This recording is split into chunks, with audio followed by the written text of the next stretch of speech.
Hi, I'm Pav. And I'm Neil. And welcome to the Top 10 of Anything podcast. Let's start the countdown.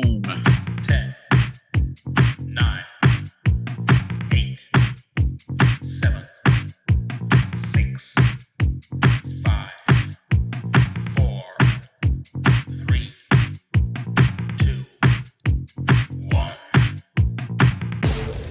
Now, as a species, humans are curious just by character.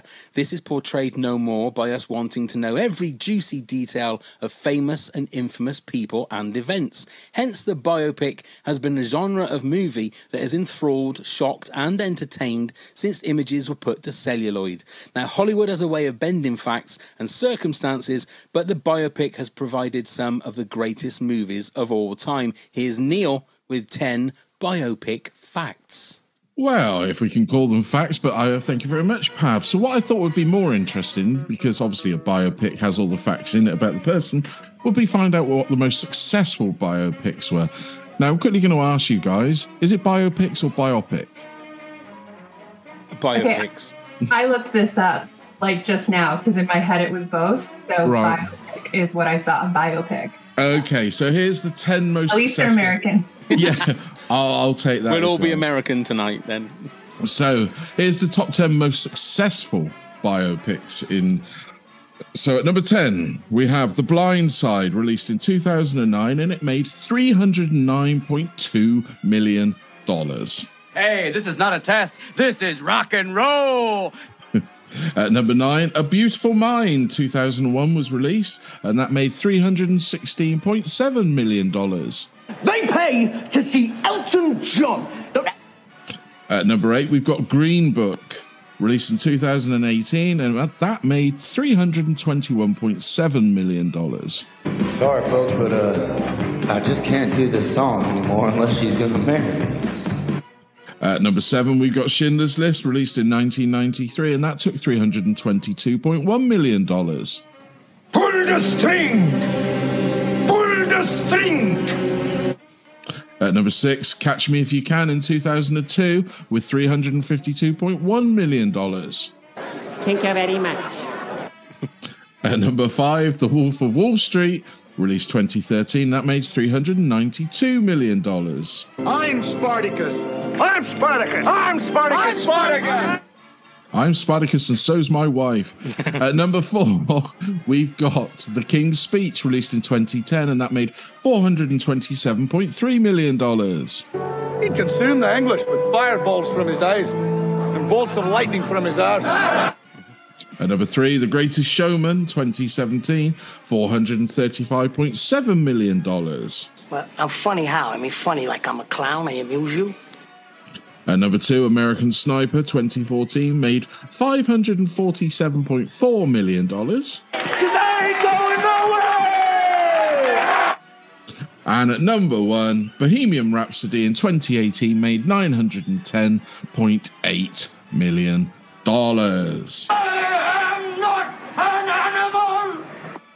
Yes, that great bit from Bohemian Rhapsody where he shouted, "I am not an animal." Yeah. Hello, everyone, and welcome to Top 10 Biopics. It's biopics, not biopics. It's biopics. And we know that because we spoke to an expert who is our guest. It's Top Head Lindsay. Yay! Yay! She's back. She's back. It's so good to see your lovely face, Lindsay. How are you doing? Doing great. How are you guys? We're all right. Yeah, we're enjoying the sunshine while it lasts. Yeah, the heat, which we're not suited to. We sort of shrivel and melt. Yes. You must have traded. I'm in Southern California, and it's been gloomy and cool for summertime. It's everyone's going, why is this summer so cold? So, I mean, right now I'm overheated, but that's more to do with me being pregnant than the actual weather. We'll trade again. We were talking a little bit before we hit record, and you're like a month till you pop, aren't you? Yes, next month he'll be here, or at some point. I don't know, but we're really excited. Is it excitement and nerves? What's the percentage? 100%.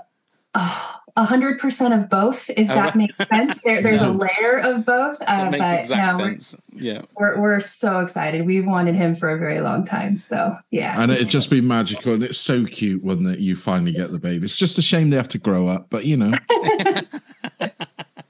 I can imagine. Yeah.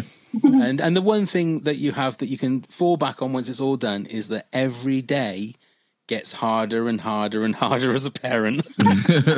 Every day. You might think when they're 18, 20, it's so much easier. It's not, Lindsay, I'm telling you, it's not. But have that to look forward to. Yeah, enjoy the nice times. Well, thank you for that. I'm excited. Yeah. Yes. Oh, so, you will be. We are here to do top 10 biopics. Now, I don't know about you two, but I literally changed my top 10 again today.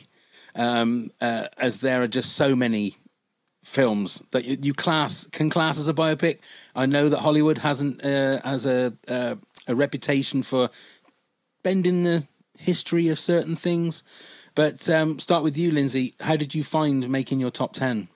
Yeah, I struggled. I had a number one in mind for a very long time that in my heart of hearts is still my number one, but it's not on my list because I did some research into it and the story is very loosely based on these real figures. And I just couldn't, in the end, I was like, no, I should pick ones that are more faithful to what actually happened. But, I was really like, oh, come on, that's the one I've known about. Like it was my for sure number one. So still a favorite film, but there's a lot of jockeying for a position in mind. My number 10 and 11 just switched probably 5 minutes before I clicked to join you guys. So it's really tight. And I also noticed some things about me that I have some patterns in the biopics that I really appreciate. So, or biopics. Yeah, see, here I go. Yeah, no, we don't use the word biopic. I just looked it up, but it's still struggling. So out of interest then, you said that your number one didn't make your top 10. Yes. What was that one? What was that movie? Well, I'm afraid to say it in case it's on yours, but no, that's fine. Tombstone. I love Tombstone. I love everything about that movie. Always have. But that was going to be in my top 10 as well. It was. Yeah. It was. It's just genuine. A fantastic film, and I could watch it again any day. And the music, the acting, the story. And I don't even like cowboys at all. Like that whole life does not appeal to me, but it's such a brilliant film, but it's just too shakily, not historic. So left it out. And Neil, what did you think about your top 10? Well, I initially wrote all the films that I knew were biopics or biopics and listed them all down, and I got to about 22 and I thought, hang on, we're not doing that much of a list. So I then started to eliminate things. So like, people that know me know that I really love The Elephant Man, but I thought I'm going to take that out because it's not a film that I can personally watch that many times because I'll just sob like a baby when I do watch it.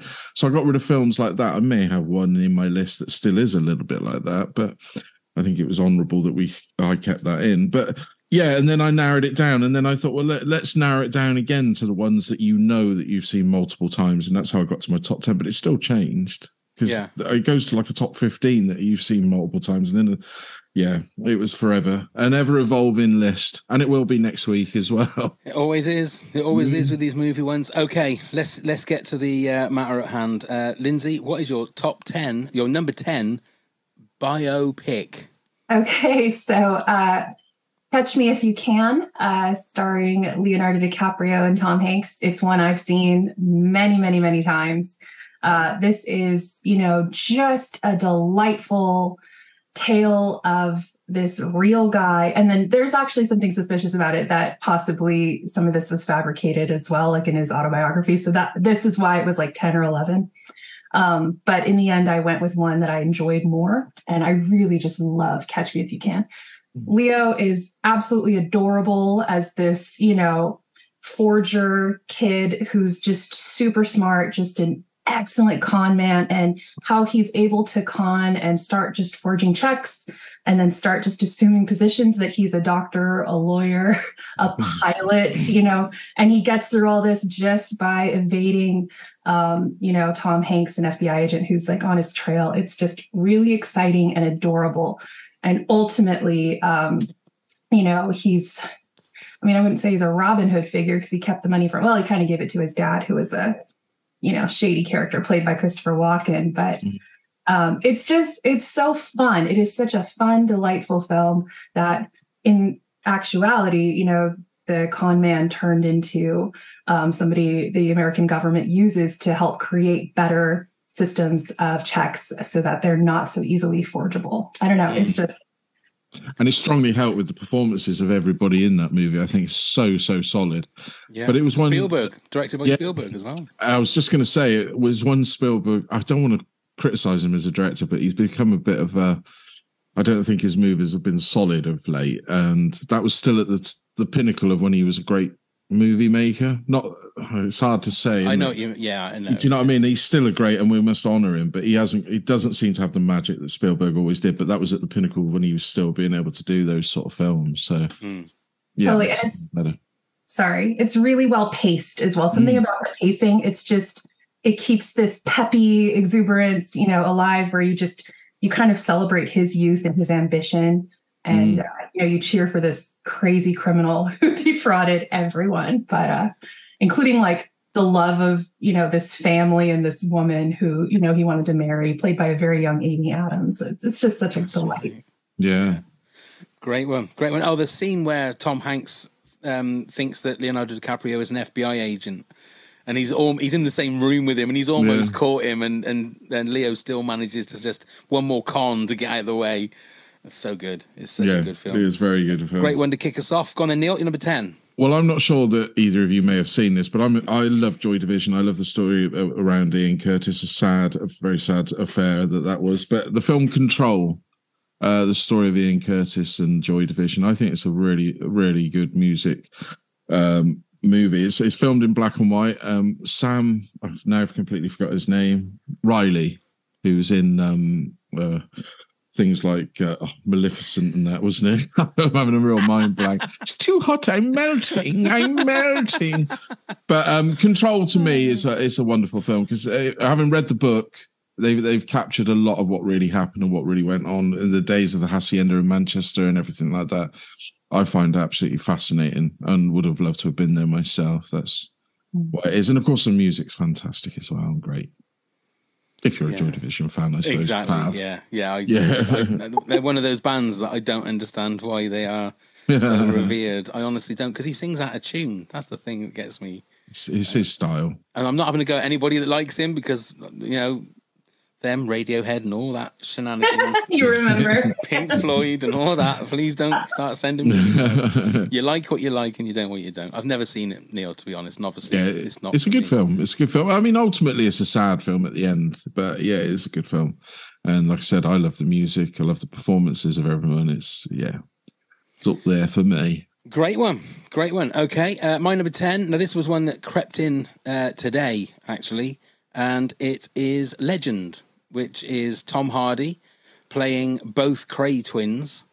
And it should be in my top 10 just for Tom Hardy's performance. I know, Lindsay, do you know anything about the Cray twins? No, I vaguely remember this movie being advertised. So yeah, tell me what's going on. They were basically gangsters in the East End of London in the sort of late 50s and 60s.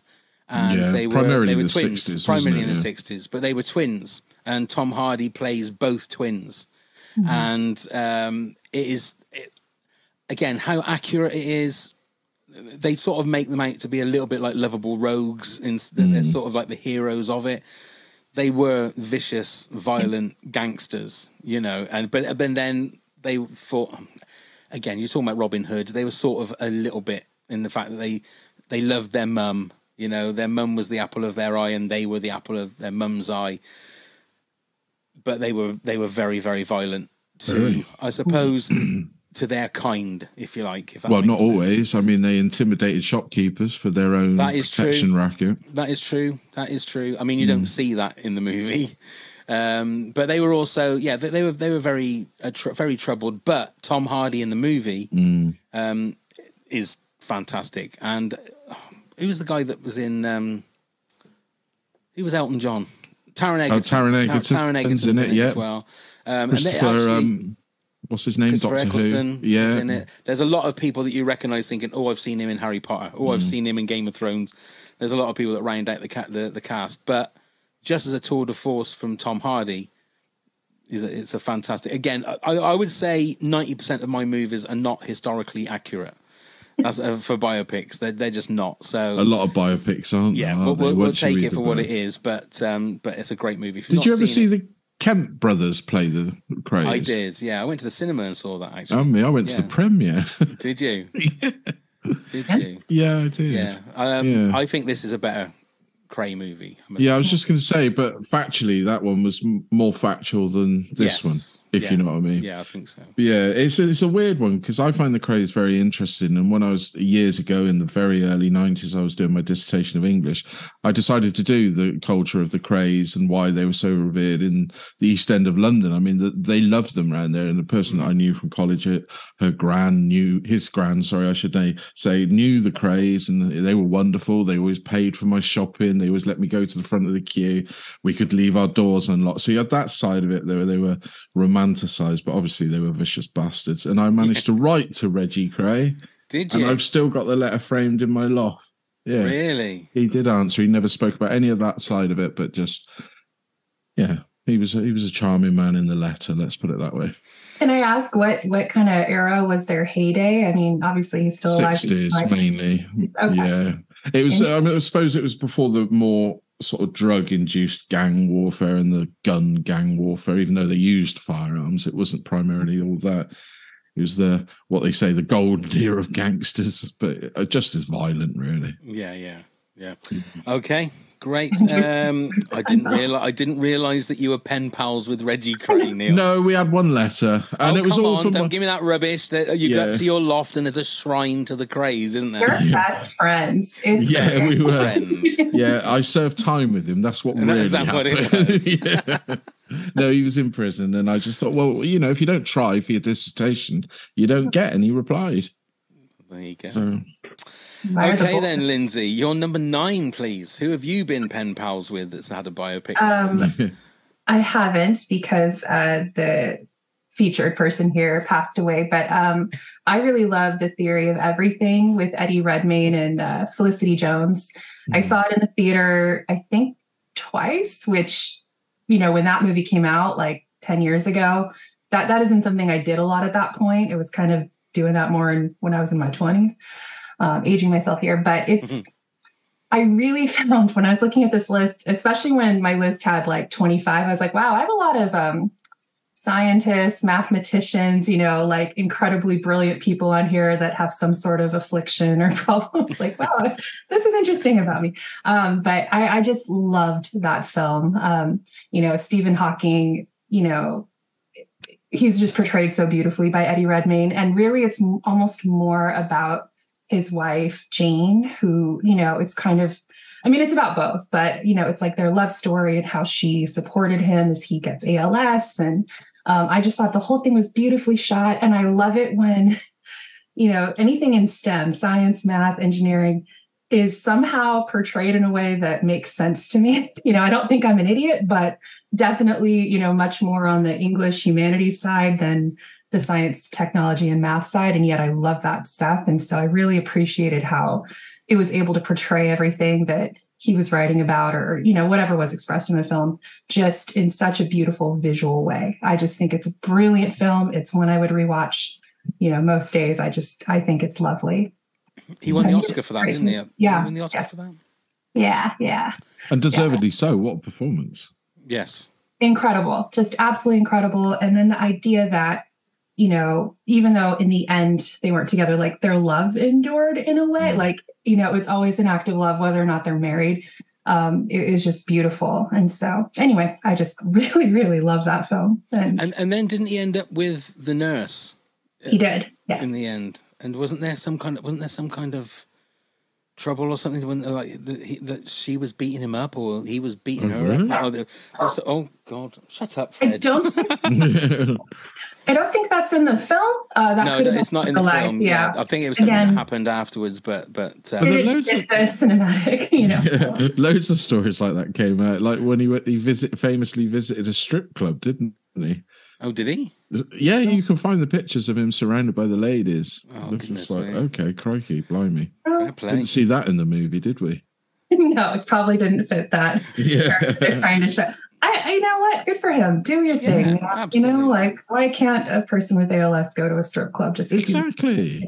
Now, if he's married at the time and that's not appropriate, then but what a player! Hey, he might have been on a stag. He might have been on a stag do. We don't know. He might have been. But, Neil, you're number 9. Sorry. So my number 9 is the Elton John Rocket Man. I've got to put it in there. I fell in love with this movie when I first saw it at the cinema. I subsequently went back and watched it again. Now, again, we know that things aren't factual in it, but they sort of came out at the same time, Bohemian Rhapsody and Rocket Man. But I thought Rocket Man totally outshone Bohemian Rhapsody. You know, it wasn't afraid to tackle the subjects that were there to be tackled. You know, they didn't sort of gloss over it all. And Taron Egerton as Elton John was just superb. Sang like a dream. And I just think it's a remarkable movie, and I'm looking forward to seeing what the people that have done to Rocket Man, aren't they doing the one with Ozzy Osbourne now, the writers and everything like that? So I'm intrigued to see what they're doing with that. Yeah. Okay. And what's that called? Bat out. No, that'd be Meatloaf, wouldn't it? That would be Meatloaf. Bat in my mouth. I don't know. I don't know. All right. Okay. Bark at the Moon, maybe. Oh, that'd be good. It's just going to be called Ozzy, isn't it? It's got to be just called Ozzy. Crazy Train? No. Yeah, it could be Crazy Train. Actually, that would be good. Or Changes. Mm-hmm. Yeah, but people might confuse it with Bowie. Well, yeah. There you go, see. Yeah, I mean, I enjoyed Rocket Man, I must admit, but I did think it felt more like it should be a stage show. Yeah, that's what I loved about it. I loved it was a musical rather than a musical not frightened to tackle the subjects that are there to be tackled. Yeah, I completely agree. And I think Dexter Fletcher did such a good job. He did. He's becoming quite a director. A director, isn't he? Yeah, absolutely. Okay, my number 9 is Papillon with Steve McQueen and Dustin Hoffman. And this is one of the movies I can remember as a kid watching and thinking I shouldn't be watching this because there's lots of like nasty.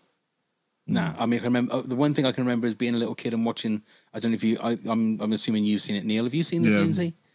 I haven't. I'm sorry. Haven't.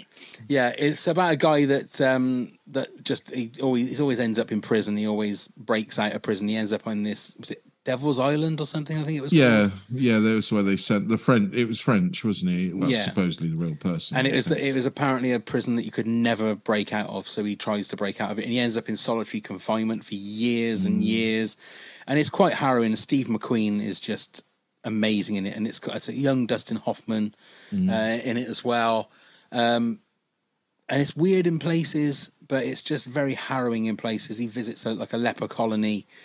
And he's trying to see if he can stay there for a little bit. And the head of the leper colony is smoking a cigar and gives it to Steve McQueen as a test. And Steve McQueen takes a few puffs on it. And the guy says to Steve McQueen, "How did you know my leprosy wasn't contagious?" And he says, "I didn't. He was just trying to pass the test."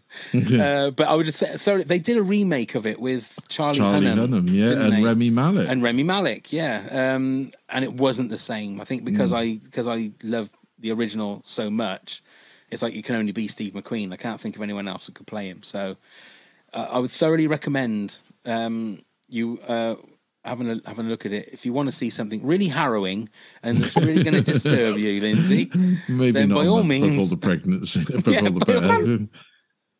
Gonna wait a little bit. Okay, just kind of trying to stay on a nice even keel. Maybe wait a few months. Yeah, I mean, it was brave for Steve McQueen to do it because it's different to anything you've seen Steve McQueen in before. You know, like Pav said, it's gruesome, it's a bit harrowing. But everybody I knew at my age had seen it too young because I'm sure they put it on telly too early. Oh yeah, that's when I remember watching it. It was on it was a Christmas time or something. You know, watching people getting eaten by alligators or crocodiles or whatever. The beheadings left, right, and centre, wasn't there? Yeah. It's but I would thoroughly recommend it. Okay then, Lindsay, your number 8, please. All right.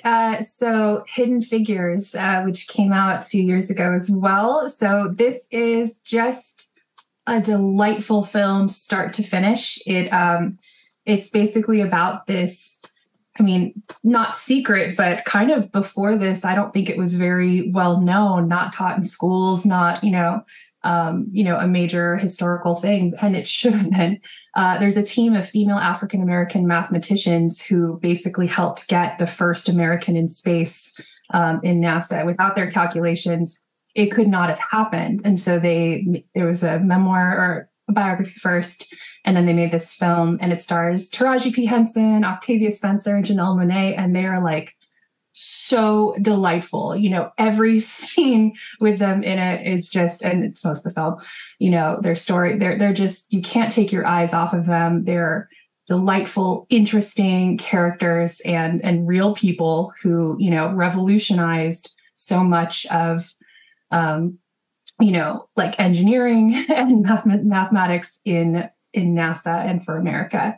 I really, really just thought phenomenal. And I was like, again, I grew up going to schools, never knew that, African-American women were like the key, like people behind, these tremendous achievements. It's always the white man that's shown. And I loved how this movie kind of dispelled all that and just said, hey, it takes a team, and really the smartest people in the room are the people that were overlooked for a very long time. So I just loved it. I don't know. Did you guys see this one?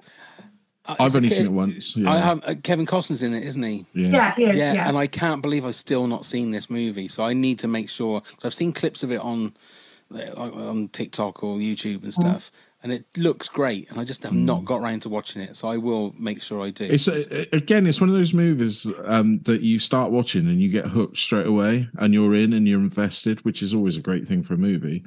But also, it's just so good that because of this movie, it corrected the facts, right. Made the fact and the fact that it took so long for these people to be recognized is almost a shame. Well, it is. It's a total shame. And again, I feel stupid for my ignorance, not being aware. And even the title "Hidden Figures," it's like, well, then how many more hidden figures are there? Exactly. Driving so much of our innovation and the foundations of our society. So I don't know. I just think the whole thing is so inspiring. I'm a teacher. It doesn't really fit with my curriculum, but I'm like, man, this should be shown to every student just to, open up, this idea that, it's not just straight white men who rule the world, But, yeah. I do feel the same as you're a teacher. I feel you should show your pupils Papillon as well, just to just scar them.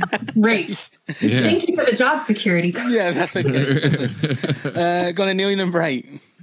So it is talking of quite a hard-hitting film. It's Schindler's List.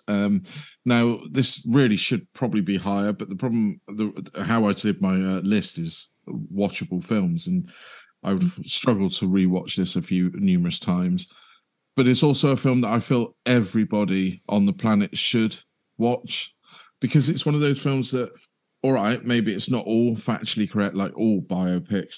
It is also very educational in the fact of what did happen in these concentration camps, and then is a gateway to these younger generations who sadly seem to be forgetting about the fights and the things that happen to people for our freedom. So this is why I think it should be on all curriculums of all schools, and not forgotten. And the fact, the cleverness of Spielberg and how he did it. He's filming Jurassic Park at the same time. So at one end he's doing a high octane action, romp, and then he's doing this hard hitting, a film that he said he always wanted to make. And boy, did he make a film that kicked you in the guts. First film I've ever been to as well, where when it ended and the credits rolled, nobody moved until the credits finished in the cinema, which I found quite remarkable. There we are. And a moment's silence there. Yeah. Because no one really knows what to say. Well, no, you don't. Do you? No, it makes, yeah. To me, that's a perfect thing to give to, your young children, not young children, but your young adults coming up and need to still remember what, atrocities, learn from the past. Yes. Don't hide the past, learn from the past and correct the future. That's how we go forward. What we're capable of, right? Yeah, yeah. The reason it never made my top 10 was for that reason that you said, Neil, is the fact that it's not a movie that you can rewatch. I think I've seen it probably twice. I mean, I think I've said it on this podcast before. The first time I watched it as a double bill with that and Philadelphia. Oh, that was a cheery afternoon. I mean, oh man, we laughed so much that night. Yeah, pictures of you two skipping out the cinema. Oh my god, it was with my who brother. set up that double bill? My I know God. it was just that we watched a movie in the afternoon, and we said, "Should we go and see something else in the evening?" Yeah, go on then. And I think Schindler's List was the next one. It's a stupid thing to do, but it's a great movie. So my number 8 is one that you mentioned, Neil, that you didn't put in your top 10, and it is The Elephant Man. It's been a long time since I've seen this, but this was one of the first films I thought of when I thought of a biopic, just for the fact of how hard-hitting it was when I remember watching it for the first time. And the one scene, as much as like John Hurt as John Merrick, is just it's touching, but it's frightening, and it's cruel, and it's beautiful all at the same time. It's that one scene of that one shot of the camera just fixed on Anthony Hopkins' face, and it's like you can see his eyes just welling up and like tears just dripping down his face. It is just heartbreaking. It really is. And I again, the 3 I've done so far, well, the 2 of them are not exactly laughing, they're not all laughs, but it kind of, it's all about looking at the human in everybody, no matter what they look like and who they are. John Hurt, just amazing, absolutely. Oscar winner though, wasn't he? Oscar winner, but yeah.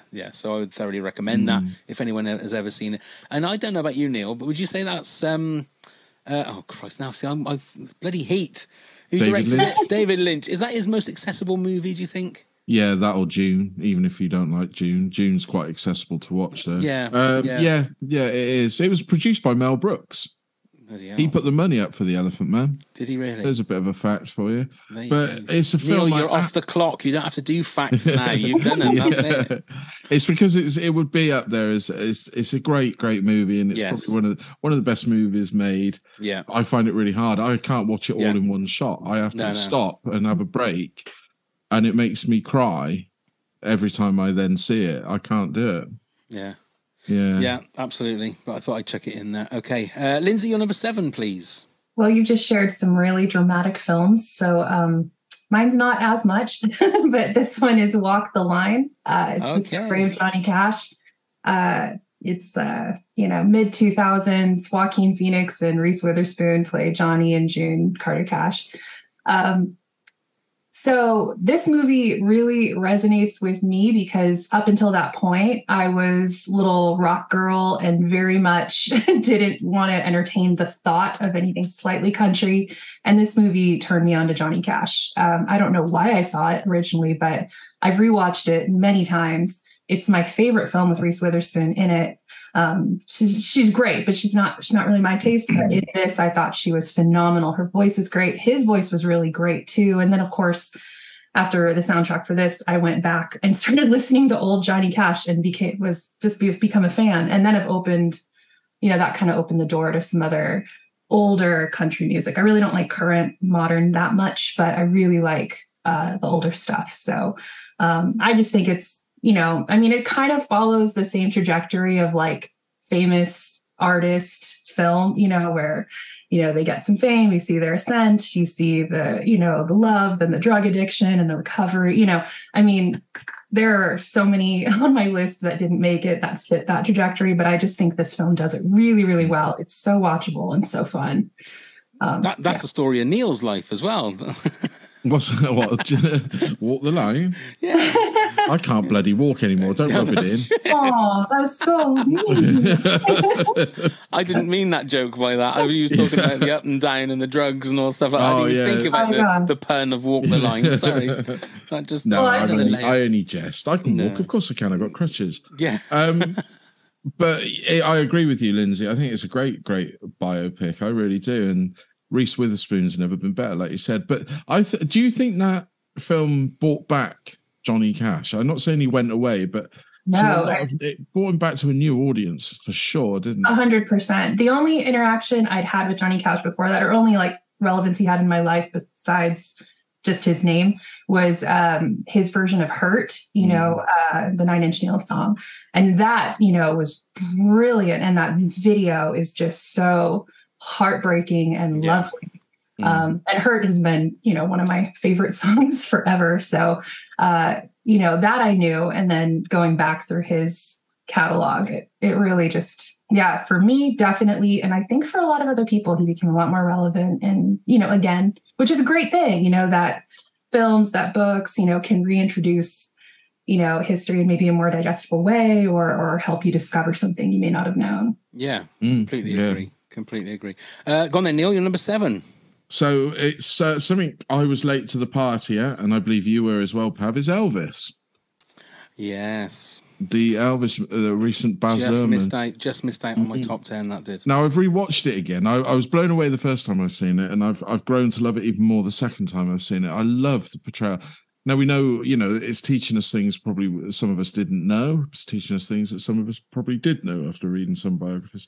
But, I just thought it was great. Austin Butler. I mean, it's the weirdest thing, wasn't it, with him? Because one minute you're looking at somebody that didn't look anything like Elvis, and the next minute all you can see is Elvis. Yeah. But I've heard a lot of people recently complaining as well about Tom Hanks's performance, but I thought he did really well. Really good job. Especially if you go back and look at interviews of the Colonel and you can see footage. He sounds so much bloody like him. So the fact that people are, I don't know. But anyway, I love the fact that they use modern music in situations, that's Baz Luhrmann for you as well, though, isn't it? Yeah. It's such a Baz. You can see from the first few frames, you're like, oh, here we are. I mean, it's very clear his style. You're in a comfort zone, aren't you? But I just love it. I think it's one that's going to be around for a long time. That final scene when he sat at the piano and then it just naturally clicks over to the actual footage of Elvis. Yeah. And you have to just look. Hang on a minute. Oh, that is Elvis. Yeah. And it's I was sobbing at the end of the movie. I genuinely was. It's a great thing. And I don't know why I was so late to the party. Yeah. But I'm fully on board now. There you go. See. Yeah, that would have been in my top 10 if I hadn't added the 3 that I added today. So I think it was like my 15 or something. I really loved it. His portrayal was so incredible. So good. And you could tell that he put absolutely everything into that. And I think when he did some of the publicity afterwards, he still had the Elvis voice, didn't he? He couldn't get rid of it. Yeah. He's from kind of the area where I teach. He was a homeschooled kid, but he should have gone to the high school, like mine or the one right next to it where I teach. And I'm like, nobody sounds like that. Like he just was so immersed in it that he couldn't shake it for a while. I think he has now. Yeah. And he was in Yoga Hosers, Neil. He was. Yeah. He was indeed. I don't remember him in that, but then I don't remember a lot about that movie. No, I can't remember much about that. Okay, my number 7 is another Leo movie. It's Wolf of Wall Street. Well, that's my number 6. Oh, that's your number 6. Yeah. If just for the fact it is one of the most batshit crazy movies I think I've ever seen in my life. And it's another one of those very rare movies where it's about, is it 2.5 or maybe nearly 3 hours? It's 3 hours. 3 hours long. And it doesn't, I think I've watched it 3 or 4 times and it never feels like 3 hours long. Not like the new Avatar movie, which I felt every minute of that 3 hours, 18 minutes. But Wolf of Wall Street is one of those movies, it's like because it's so dense with stuff in it and so much stuff to look at, that every time you watch it, you see something different. It's a bit like Airplane in the fact that you see something new or hear something new every time you watch it. And Leo didn't get an Oscar for this, did he? He got it for The Revenant, I think, wasn't it? Wasn't it for The Revenant? Yeah, he did. Yeah. He should have got an Oscar for this because it's an amazing. It's Leo's movie. Everyone's great in it, but it's Leo's movie. It's such an amazing performance. And again, it's where they make somebody that is genuinely just a crook into this. Asshole. Yeah, into this, like, you want to be him. No, I don't. Don't you? I mean, maybe not how he ends up, but the fact that he's there with all this money and he's, I mean, what a place to work that must have been. The Christmas parties would have been mental, but, Not for the dwarfs, it was. No, not for the dwarfs, obviously. No, not for them. But, I mean, it just looked like... Did you not feel, though, when you watched it, this is why I put it on there, I actually felt hedonistic just watching it rather than absolutely. being in it. It was crazy. Absolutely. What Martin Scorsese did to people watching that, what the younger generations must think. They must be in their prime now, but thinking, we've got everything in that I could ever want to excess on. Yeah. Whereas I'm watching it as an adult thinking, Christ, I need to go into rehab just watching it. Yeah, absolutely. Yeah. It was a brilliant film. It made me feel so horrible I don't know. It's just like, I was like, everything about this is disgusting. I need a shower. Like it just, I can't rewatch that movie. I saw it, like a lot of people have it in their top 10. I was like, I don't want to see it again, but brilliant. Like start to finish, brilliant. I know exactly what you mean. And it is that feeling of like, how did people get away with that? But then obviously in the end, they didn't get away with it. But at that time when they were at their peak and their height, you look at everybody and they're all horrible, selfish bastards. You know, they are just horrible human beings that are really only there for themselves and there to just make as much money as they can off people that are not as fortunate as they are. So it was like a real life Gordon Gekko with excess. It really, yes, with absolute excess. Yes. Okay. Yeah, that was my number 7. So Lindsay, your number 6, please. My number 6 is The Social Network, which I think for somebody my age who was in college when Facebook came out, and, you know, I've seen, you know, I grew up without social media and, you know, as an adult have always had it. It really just crystallizes a lot of what I didn't know about what was going on at the time. Have you guys seen this movie? Or absolutely. A long time ago now. So yeah, I absolutely love it. And a big part of it too is actually the soundtrack. I think that really makes this. It's Trent Reznor doing the first of a million incredible soundtracks, and I've listened to just songs from that, you know, kind of in the background, like if I'm studying or, you know, grading or whatever I have to do. Like it's in my brain and will always be. So just the sounds of this film, I'm really connected to it. But Jesse Eisenberg he's an actor who always plays people I hate. And he's so good at it. He's just so good at being kind of a despicable little worm who, you know, Mark Zuckerberg is definitely in his portrayal. You know, that's kind of what he's going for, I think. But it's just so fascinating, this ascent into, you know, we're not going to be millionaires. We're going to go for $1 billion. Like that's the thing, you know, just the capability of all of it and just the tech revolution behind it. I don't know. I'm so fascinated by that whole world. And then how there's so much infighting, you know, whose idea was it? Who's getting credit for this? Who's being frozen out? You know, the whole thing is kind of couched through this like lens of a lawsuit. Yeah. And I don't know, it's just brilliantly done. I love Aaron Sorkin's writing and directing. You know, it's just perfect. It's just It's got that bizarre thing with the dialogue, hasn't it, where it's speeded up, so they've got more dialogue in it. So fast, it's bizarre how they've done Andrew Garfield for me is fantastic. That moment when he realizes that he's been conned near the end is just and the look on Jesse Eisenberg's face, because he's been so full of bravado and you know, sort of screw you, but then he realizes that the only friend he's ever really had, he's just gone and conned him and taken him for a right. It's a really, really good movie. It is a good movie. Probably David number Finch 12 or 13 so on my list, but yeah. Excellent stuff. Okay, Neil, your number 6 was Wolf of Wall Street. It was. My number 6 is Jim Carrey and Man on the Moon. That's my number 3. That's my number 5. Oh, you've got one. And your number 3, Lindsay, did you say? Mm-hmm. Okay. I love that film. Yeah, this is a great movie. Now, I've accompanied with the Netflix thing as well. Works perfectly. I didn't know who Andy Kaufman was, but I have been, let me say, a massive Taxi fan for years. Me and my brother went to LA in 1991, I think, and I pissed him off because there was 2 hours of Taxi on the TV every night. So we didn't do anything at nighttime until I'd watched the 2 hours of Taxi at the hotel room before we went out and did anything. And it really pissed him off because then you couldn't watch something on streaming and just see it all. It was just like, oh my God, look, they've got Taxi here, 2 hours of it. So we ended up watching it. And obviously I always thought that was what Andy called. I thought he was Latka. I thought that was what he did.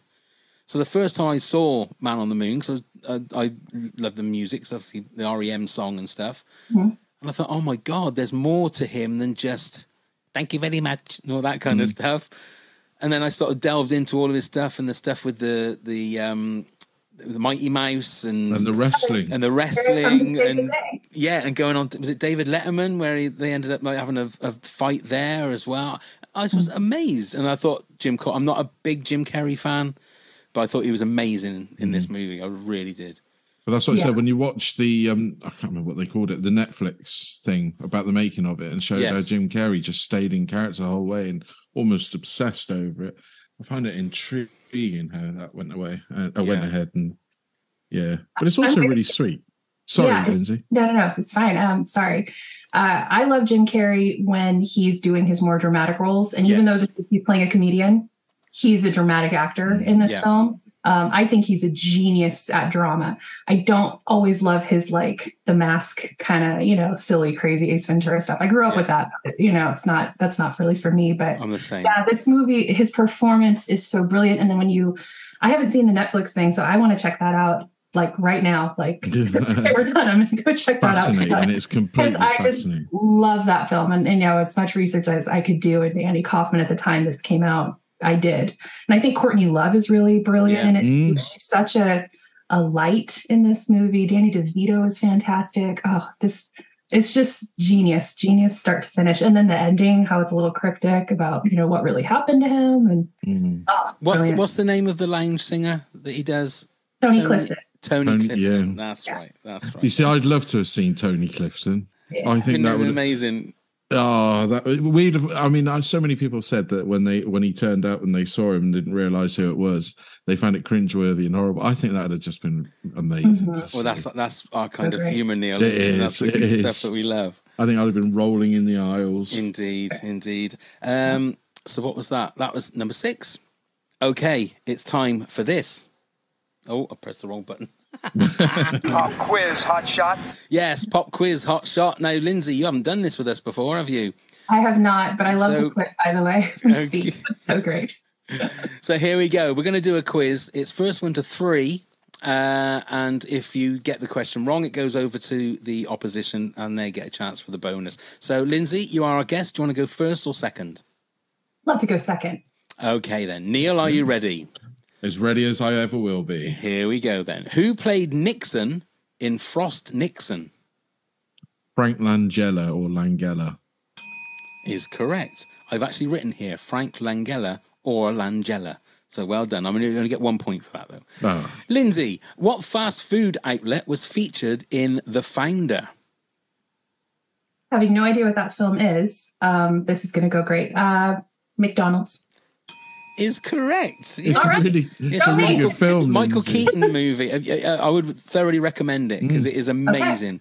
Okay. It is so very good. Yeah. Especially when he goes to go and get his very first McDonald's in the 50s, I think it was. Yeah. And he has no concept of what. He said, "Where's the knives and forks? Well, what am I supposed to do with it?" It is a really, really good film.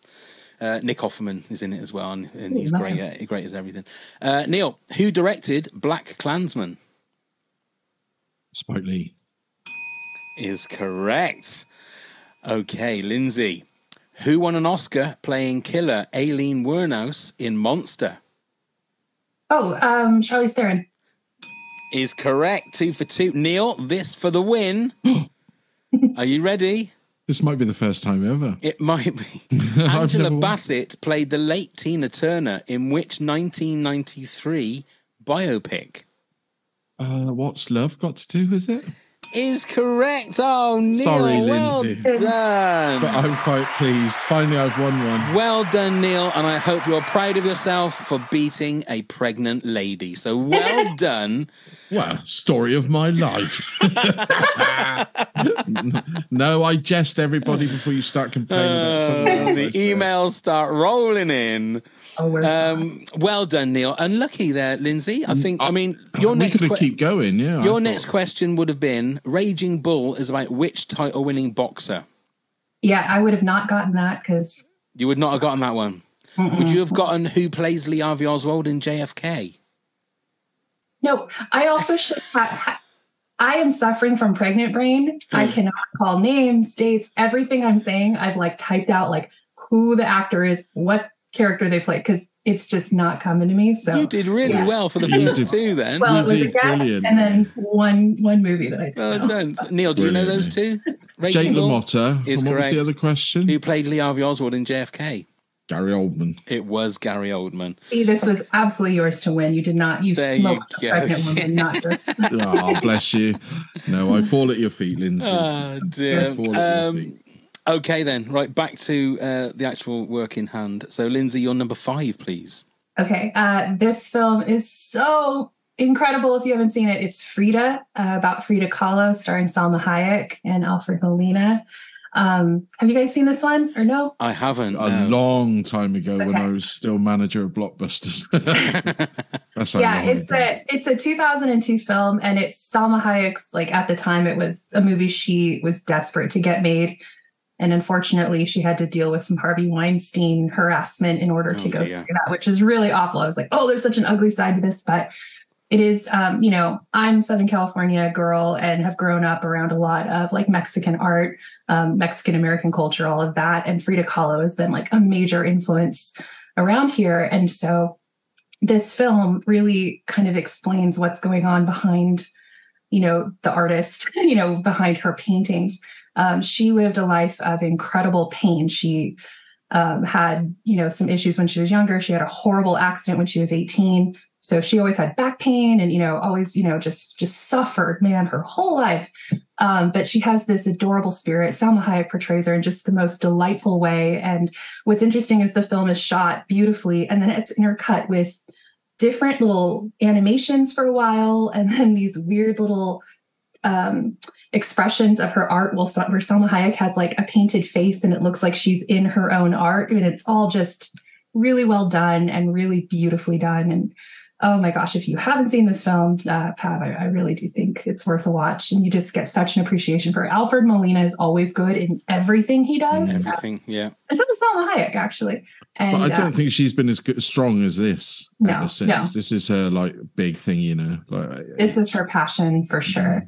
It's just a beautiful, incredible film. Really powerful, amazing artist. And unfortunately, her life was cut short. I think she died at like 47. But to live out loud and to share her soul this way, to be such a self-taught artist, and to be so thoughtful and everything, it's brilliant and beautiful.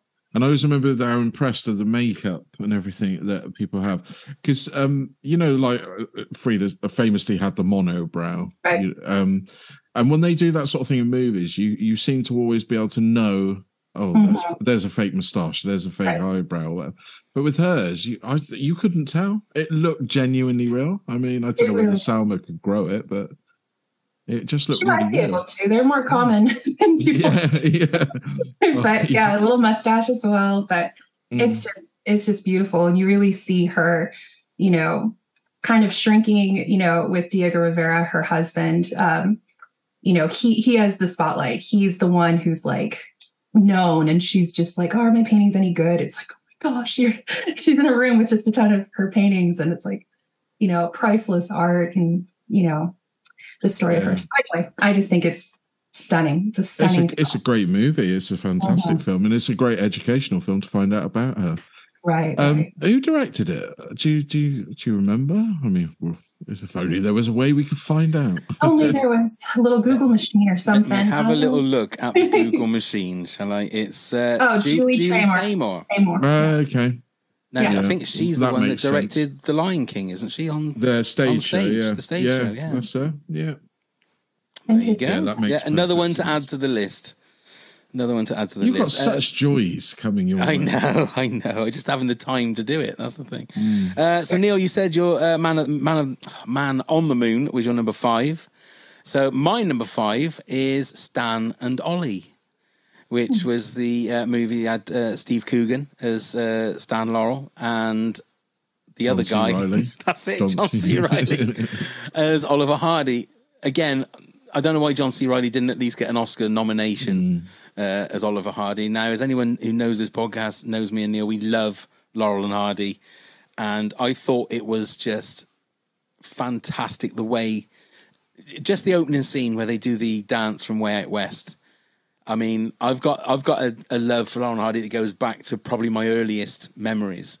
So to see that and see how it must have looked like when they filmed it, because seeing it from like behind them as opposed to like in front of them, I lapped everything up about this movie, and I was so surprised because I really was worried when I heard that they were going to make a movie, and I thought Steve Coogan, I don't really know about, and then when John C. Reilly as Oliver Hardy, that's not going to work. But they were you could see the original people in those portrayals, and they were. I was going to say it's one of my best biopics. It's my 5th best biopic. I don't know whether you've seen it, Lindsay, but no. I'm sorry. I'm getting homework too. Don't worry. Yeah, it is a good one to see. It is. I do find in a lot of if I ever listen to podcasts from America, they always tend to talk about the Marx Brothers or the Three Stooges. They never seem to talk about Laurel and Hardy in the same way. Are they just not as prevalent in the US? I mean, I can only speak for myself, but it kind of sounds like that. Laurel and Hardy as like those 3 words put together. Like I am familiar with that idea, but I have no concept. I'm so sorry. Really? Wow. I think I read something about this though, wasn't it? Because the fact of the Marx Brothers and the Three Stooges were replayed much like we had Laurel and Hardy at the school holidays. That's what that happened in America, and that's why it became more prevalent to them. Ah, right. Yeah. I didn't really see much Marx Brothers growing up. Three Stooges would still be on TV. Like, again, I grew up in the 80s and 90s. So even that is very far removed. I know about them more historically than that's definitely like the comedy that's in my heart. Not at all. Yeah. No. Okay. But that was definitely one of the films that kept going in and out of my top 10. Yeah. So it is a beautiful film, Lindsay. It's really worth watching. Okay, then, Lindsay, your number 4 then, please. My number 4 is Erin Brockovich. It came out when I was in high school, and I was obsessed with the story. It wasn't even just her or the film, although I love the film tremendously, but it really inspired. Actually, I did a senior project on the chemical spill. So if you don't know this story, it's she's not a lawyer, but she works for a law firm. She's very down on her luck, single mom, and she demands a job. And so they send her out to this part of California that's kind of more rural. It's not terribly far from where I live, but not very close either. And she starts to realize that by putting together that basically this power company, PG&E, has been hiding reports of toxic groundwater, the water that everybody uses to drink, to shower, into all of that. And it's poisoned an entire town. And actually, this has been done all over the country, but specifically in this one town in Hinckley. So she becomes kind of the central figure in talking to people in this town. She's spending all this time, uncovering this horrible conspiracy, this horrible cover-up that this very powerful company has, and ultimately helps win a case for the townspeople who've been killed, poisoned, given cancer by this neglect by this company. What's sad is, in 2023, we still have spots in America that have poisonous water that, they have to drink bottled water and shower with that, and they can't use theirs because of, companies like this. But it kind of inspired me to really get into environmental justice and environmental sciences. I just admire her so much. And it's a very watchable film. Like, it's really well done and acted and all of that, but also just what the insidious nature behind it. It just enrages me. I'm about to be a mom, but I've had this feeling since then, since I was a kid, don't hurt kids, don't hurt families. What are we doing? So how corrupt is this world? So anyway, I think it's brilliant. And Julia Roberts' first Oscar, wasn't it? Yes. I think so. Yeah. I've not seen this movie for years. Yeah. I need to watch it again because I just haven't seen it for a long time. It's Aaron Eckhart's in it too. He's super. Albert Finney is hilarious and great. It's this grumpy old guy who's taken on this, crazy lady, but ultimately they become great friends, and they're real people. Obviously, obviously this category is, but it's just wow, what heroes people can be. To Steven Soderbergh, wasn't it? Yep. Yeah, it was a good film. Yeah. Great one. And that's your number 4. So Neil, what's your number 4? So now this is based on real people, but a lot of poetic license has been taken with the story. It's The Untouchables, Kevin Costner, Robert De Niro. I think it's just it's a great Brian De Palma film. It's a great gangster movie. Now, if you look into the facts and the fictions, it didn't quite play out as it pans. Even Sean Connery with his Oscar-winning role, the Scottish Irishman, it works so well, doesn't it? I think De Niro really puts the menace into Capone like we've never seen before on screen. Yeah. I think Kevin Costner was at his prime then. We all wanted to be the Elliot Ness. You know, his whole Andy Garcia, wasn't it, as well? Andy Garcia, and yeah. Sean Connery and I can't remember the other guy's name. But yeah, it was the four of them, and I just find it still so watchable. And one of those movies as well, where we talk about it time and time again, where it doesn't age. When you watch a movie and you know full well that it was made nearly 40 years ago, it's now still ageless to me. I watched it very recently, and I've forgotten how brutal it was in places. Oh, it's very. Yeah, and the tension and, you know, the homage to other black and white movies, Battleship Potemkin and stuff like that with the pram going down the stairs and everything. It just brings the tension so well. Charles Martin Smith. That's it. Charles was Martin the other Smith. guy. Yeah, that's yeah. it. Yeah, De Niro went full method for this, didn't he? I think he was wearing the silk underwear that Capone used to wear and put on 30 pounds and all that kind of stuff. But I mean, that bit with the baseball bat, I'd forgotten that until I recently watched it, and you think, oh, geez, ouch. Yeah, it's vicious. I didn't put it in my top 10 mainly because of that. The same reason that I didn't want to put Tombstone in is that it's that kind of thing. It's not what I would call a biopic, but it's. I mean, well, I say that. I'm not going to blow that out of my water. My number 2, when you're going to get to it, it's the same thing. So that's a terrible excuse. I mean, it's based on a series of events that is true, isn't it? Absolutely. You know, Elliot. We all know Elliot Ness brought down Capone. We all know this, but it's just the way they've told the story. That's all. Yeah, yeah. I mean, yeah, you're absolutely right. But it's a great movie. I think that was in my top 10 greatest movies. I think, or should have been. My number 4, and we can't have a podcast about movies without having The Greatest Showman. Now, of course, The Greatest Showman's got to be in there. This is one of the ones that probably is about as far away from the actual truth as possible, because from what I've seen on research I've done is that P.T. Barnum was a bit of a shit. He wasn't a particularly just a bit, even. He wasn't a particularly nice person, and he definitely probably didn't sing and dance as good as Hugh Jackman. But if we're going to go for biopics, look, I've said as much as I'm going to say about The Greatest Showman in all the episodes that we've done, but it's there as my number 4. Okay, Lindsay, your number 3 was Man on the Moon. Yep. So, Neil, what's your number 3? So this is the question you gave to Lindsay in our little quiz, Raging Bull. Right, okay. I think this movie is really well made. It's made in black and white. It's Martin Scorsese again. It's Robert De Niro again. Now, we talk about method acting. This is the film that to me, is the proof of method acting. You know, Robert De Niro really did fat himself up for the end of the movie. But, it's a hard watch, yet it's an intriguing watch to find out the story of this guy that I knew nothing about until I saw the movie.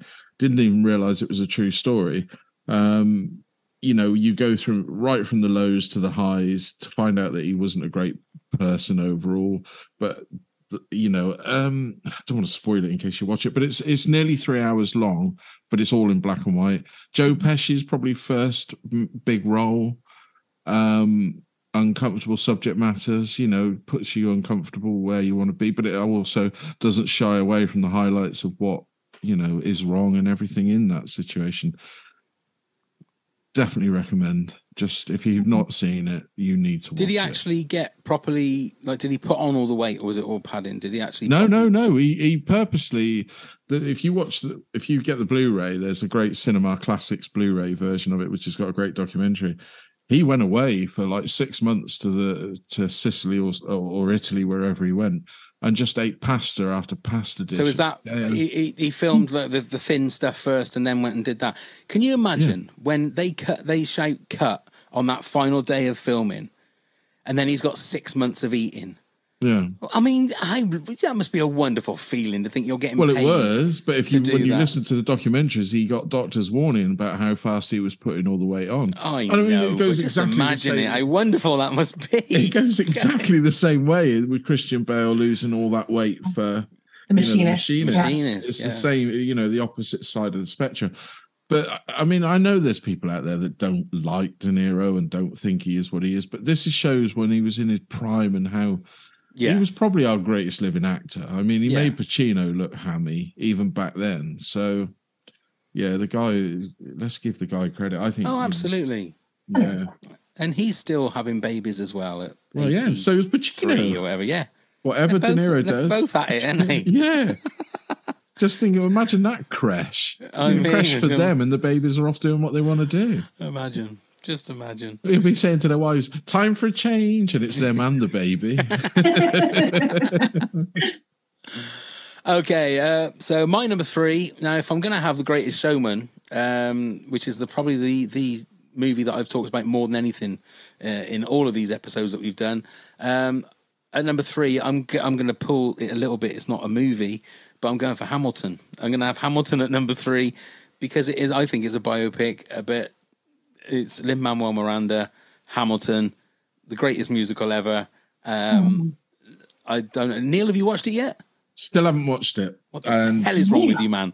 I know, it's very naughty of me, but I haven't been in the right frame of mind. No, I was going to watch it, actually, literally, I put it on the list, as in my list on the streaming, and I thought I'll watch it. And that was like a week before I had my accident. Oh, was it? And then I still haven't. I just can't bring it. I couldn't. My attention span was gone. Lindsay, you a fan?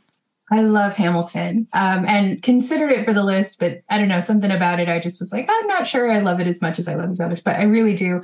I will say I was hesitant to watch it as well. And I don't really know why, but I started listening to some of the music. Actually, a student was doing something after school and was like, can we put on Hamilton? I think I was having them arrange my books or something. I was like, whatever, we can listen to that. Like, it was just the music. It wasn't even that, but that helped me kind of come to it. And I think some of the women and their voices are just tremendous. Like, some of those songs, I was like obsessed with the songs before I even saw the show. And then finally, we had tickets to go see it. It was like a Christmas present for late March 2020, which is right when our COVID lockdown happens. The show got canceled. So I've never seen it live, but I've seen the Disney Plus, film a few times. It's brilliant.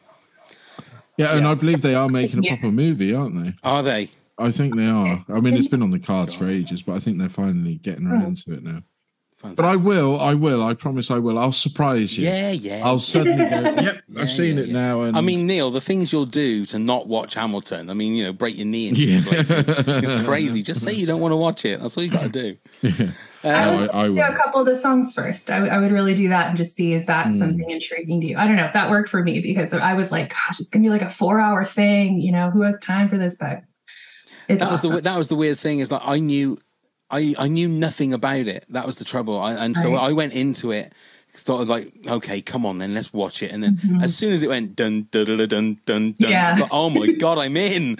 Oh my god, I don't believe it. And I'm not a rap fan. I don't like that kind of music, but I was just enthralled because it was a history lesson as well. That was the thing. It wasn't just that it was great songs. I was learning about all this stuff that I had no idea about. So it's a great thing for that as well. So. And I'm a huge musical fan, Lindsay. You are, Neil. You are. I should watch it. I really will. Okay, then, Lindsay, your number 2, then, please. Okay, so my number 2 and my number 1 switched 1,000 times, and in an hour I probably would switch them again. But I picked A Beautiful Mind, starring Russell Crowe. I actually started rewatching this on my phone as I was getting ready today. I was just like, I'll just get back into it, and I was like, oh my god, is this film so good?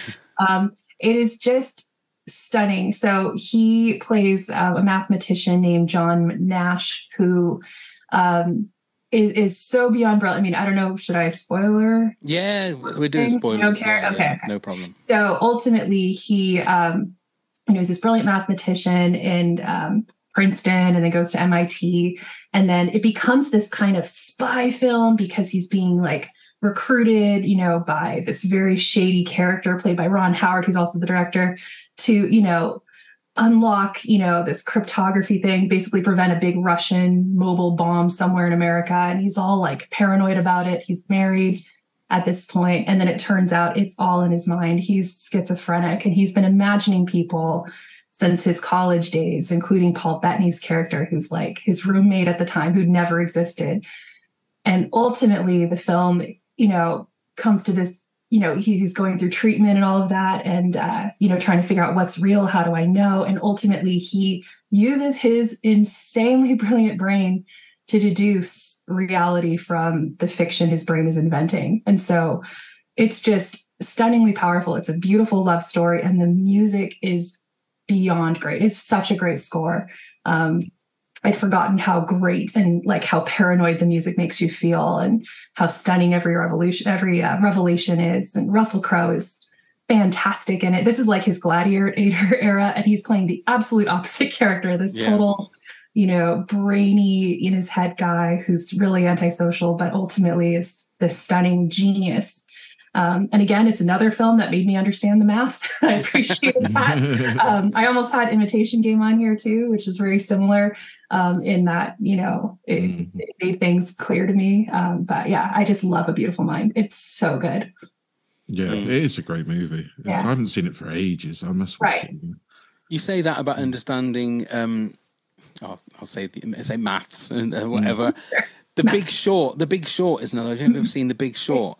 I have absolutely no idea what's going on in that. And even having Margot Robbie in a bath, drinking champagne, explaining to me certain bits of it, I still don't. But I am fascinated because it's like they're talking a different language. Yes. Mm-hmm. But I'm just absolutely fascinated by the fact that these guys know what they're talking about, and it's just mind-boggling. So, and it's the same. And one thing I love about A Beautiful Mind as well is, you get drawn into that intrigue of the spying and stuff, and then you ask the question, is it real or is it not? You get drawn into that as much as Russell Crowe's character.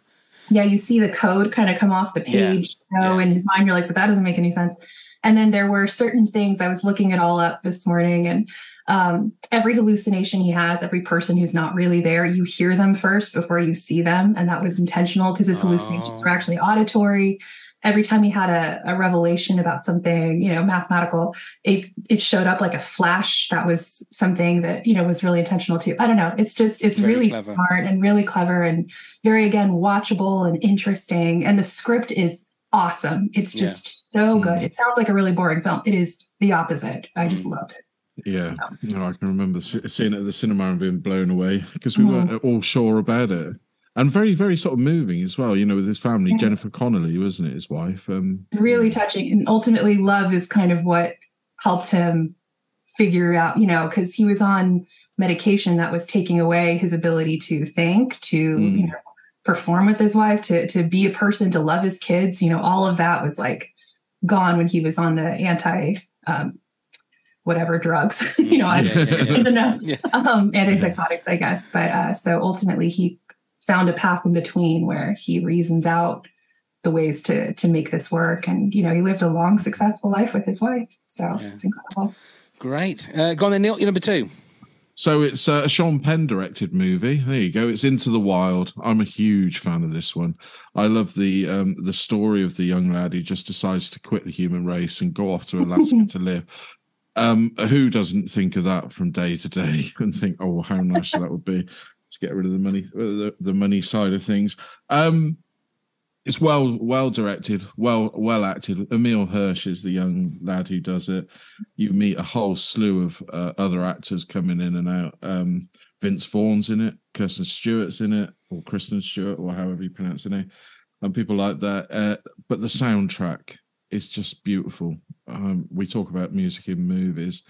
This is probably my favourite movie soundtrack. I think it's just stunningly gorgeous. Eddie Vedder did it, and I'm a huge Pearl Jam fan, but it's not like Pearl Jam music at all. It's a lot more restrained and beautiful.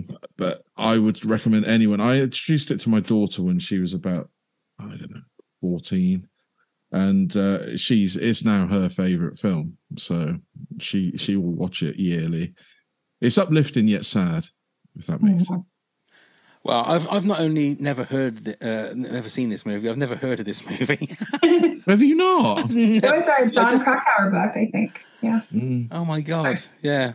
Yeah, it's absolutely. I think it's on Prime or something like that. Right. It's one of them, but yeah, it's a beautiful film. It's an absolutely beautiful film. Moving, funny. It's got everything. And is it Hal Holbert who is such a sweet moment between a young generation and sort of the twilight years generation. It's some beautiful moments in it, and it should be a lot more recognized than it actually is. Yeah, I'll add it to the list because I've never heard of that one. So I will. Oh, I wow. will watch it. Yeah, it's a beautiful. Well, I've learned something tonight, Neil. Well done. Yeah, well done. Okay, my number 2. Now, this was the one that I thought is not really a biopic, but it's JFK. So Jim Garrison is who it's about, really, but it's obviously in the envelope of the whole JFK assassination, and I love the JFK. That's horrible. I don't love the JFK assassination. I wasn't, but the whole. I'm fascinated by the whole JFK assassination and the conspiracy, if you like. And Kevin Costner is great in this, and I think it is more the JFK side of it that I'm fascinated with. But as a piece about the guy as well, because the guy, Jim Garrison, was a very interesting guy. Some of it, again, is not this true Oliver Stone thing. You know, you take everything with a little pinch of salt in regards to what is fact and what is fiction in his movies. But yeah, I mean, I classed it when I thought about this subject. JFK was one of the first ones I thought of, and probably tenuous link to a biopic, but. No, it definitely is a biopic. There's no. Yeah. I'm absolutely. That's a good. Biopic. Well, I'll take that. And I would have put it in my list. It went in and out of my list. But one of the things I really want to see, and I've never seen it, is the director's cut. Have you seen where it goes on? The director's cut was out on Blu-ray. Yeah. Yeah, I've not ever seen it. It's about 4 hours long, isn't it? Yeah, I did have it on Blu-ray, but then I sold my PlayStation. I didn't have anything to play Blu-rays on, so I would like to see. I'm intrigued to see that side of it. And also, isn't some of the facts that some of the forms and documents at the end of the movie they said would be released have never been released still? Yeah, some of them did get released, but I think some of the more meatier ones are still under lock and key. I think, but. Who knows? Who knows if we'll ever see them? Who knows? Okay, before we reveal our number ones, Lindsay, if you want to give us a countdown from 10 to 2, Neil will do the same, then I'll do the same. Absolutely. All right. So number 10, I had Catch Me If You Can. Number 9, The Theory of Everything. Number 8, Hidden Figures. Number 7, Walk the Line. Number 6, The Social Network. Number 5, Frida. Number 4, Erin Brockovich. Number 3, Man on the Moon. And number 2, A Beautiful Mind. Wonderful. Neil? So at number 10, I had Control. At number 9, Rocket Man. At number 8, Schindler's List. Number 7, Elvis. Number 6, Wolf of Wall Street. Number 5, Man on the Moon. Number 4, The Untouchables. Number 3, Raging Bull. And at number 2, Into the Wild. Lovely. And mine is number 10, Legend, 9, Papillon, 8, The Elephant Man, 7, Wolf of Wall Street, 6, Man on the Moon, 5, Stan and Ollie, 4, The Greatest Showman, 3, Hamilton, and 2, JFK. So, Lindsay, what is your number 1 biopic? Okay, so we've actually already talked about this, and I just didn't say anything. I chose Rocket Man, the story of Elton John. And the reason I picked it is because, and I know it's not unique in this way, but well, it stands out in this way. To me, I was like, that's the biopic from his perspective, from like through his lens, you know, and I just loved that. I was like, we're seeing the world as he recalls it, as he saw himself, you know, and yes, it is more fantasy and almost stage show, you know, but that's what was going on in his head. And that's who he thinks, that's how he thinks of himself, and how closely he worked with the lead actor, Taron Egerton, and, you know, the portrayal of his mother, who's just heinous. Bryce Dallas Howard is like the worst. I mean, she's excellent as an actress, playing the worst person. I just thought it was so brilliant, so vibrant, so fun. You know, I came away feeling like, you know, I was at an Elton John show, and, you know, I just think it's a stunning piece of art. So I just loved it start to finish, but we already talked about it a little bit, so I don't have to keep going on. You all know how. No, you're quite right, Lindsay. And I really do hope, because as we record this, Glastonbury hasn't happened in the UK, and Elton John's headlining, I think it's Saturday night or whatever it is. Yeah. Glastonbury. I'm hoping he brings Taron Egerton out again, like he did so great. The other shows, because I think that guy did such a good job, and it's a great movie, Lindsay. It's a fantastic movie. Great one. Go on then, Neil. You're number 1.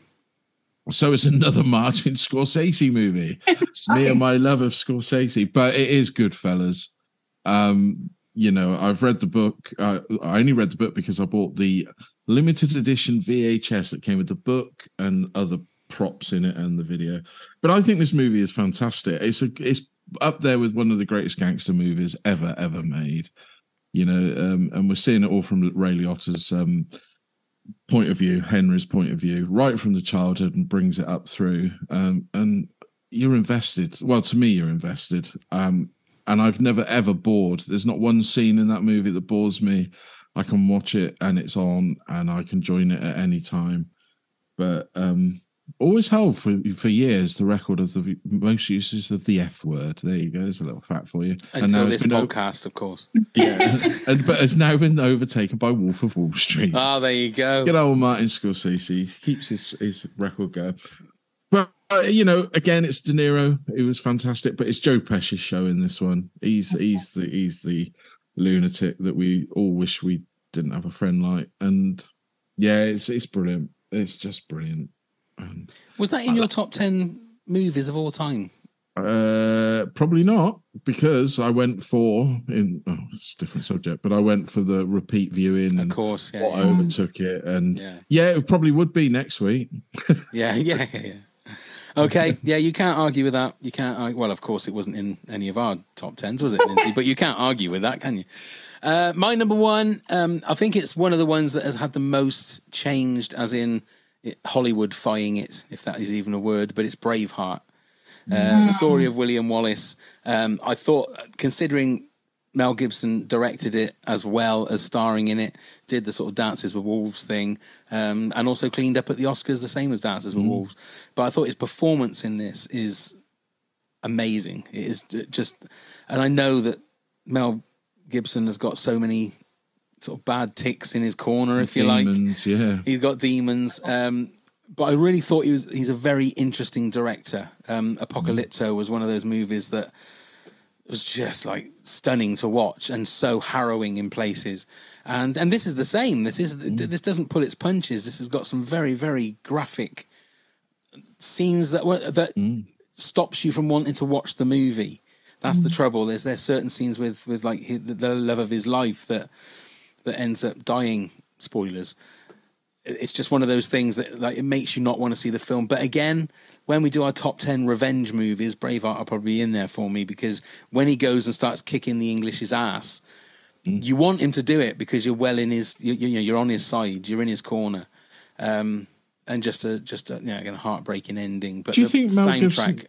I was a quick question when you said that. Do you think Mel Gibson had a problem with the English? Because remember The Patriot? I don't think he likes the English. No. Like a lot of people. So this is true, Lindsay. This is true. Oh dear. Right. Oh, I've got some honourable mentions just to quickly rattle through. At Andy McEwen 1 said "In the Name of the Father" with Daniel Day-Lewis. Yeah. Stu Grant said "American Splendor." I, Tonya. My Name is Bruce. He said a cheat, but he's having it. Rocket Man, Fighting with My Family, and Man on the Moon. Stuart Turvey said Goodfellas or Schindler's List. Brandon Watson said I got to go with Blindside and Moneyball for my sports side, and Wolf of Wall Street for my party side. I watched Moneyball a couple of weeks ago. It's really good. It is very good. Really good movie. I hadn't never seen it before. Good, the Bad, and the Dudley. Says Wolf of Wall Street, Capote, I, Tonya, Saving Mr. Banks, which is really good, Legend and Bohemian Rhapsody. Jeff Flores says, hi, Pavo and Neil. Hello, Lindsay. Pananan, he says.